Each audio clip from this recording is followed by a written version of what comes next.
Welcome back, Kamaster. Alam niyo bang may fishing technique na tinatawag na walk the dog? At hindi ito yung tinatahak mo ang kalsada.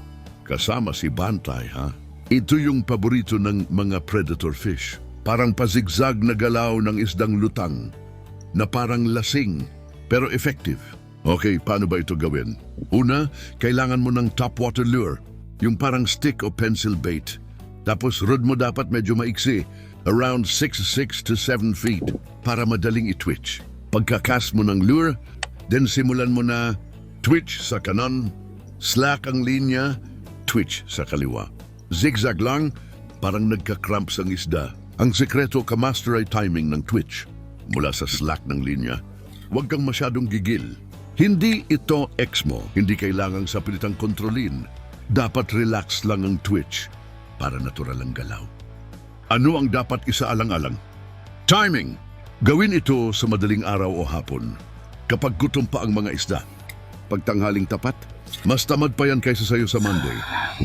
Line, gamit ka ng braided line na may fluorocarbon leader para hindi halata.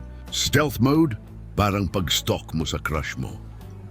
Rod tip position, nasa 45-degree angle pababa para hindi sumayaw ang lure na parang walang direksyon. Gaya ng buhay mo noon, bago ka nagkahabi. Rhythm, dapat consistent ang twitch-twitch. Kung magulo, baka isipin ng isda, loko to, sabog! At iwanan ka rin niya, gaya ng dati. Watch the follow. Minsan may isdang sumusunod, pero ayaw kumagat. Pwede mo ring samahan ng iba pang technique, gaya ng popping o simpleng twitch, para lalong maakit ang isda. Kung walang strike, isipin mo lang si Mrs.